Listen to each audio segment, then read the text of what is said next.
Ayan o, puro Ford. Ford. Ford. Ford. May Ford pa dito. O, Ford. Ayan, ito katotohanan sa Ford. Hindi naman talaga sirain ng Ford. O, diba? Nagiging issue niya lang. Lahat ng sasakyan, may mga issues yan eh. Oh. Oo, mahal ang pyesa, mas napapamahal kapag hindi nagagawa ang problema. Yung pabalik-balik na sa gawaan, doon tayo gagastos mga boss. Ito, palit transmission. Oh, palit injector, overheat.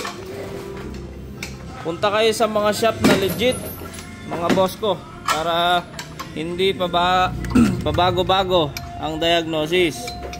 Yung bang tsatsagain yung trouble ng unit. Tsaka hindi bilhin ng pyesa yan mga boss. Oh.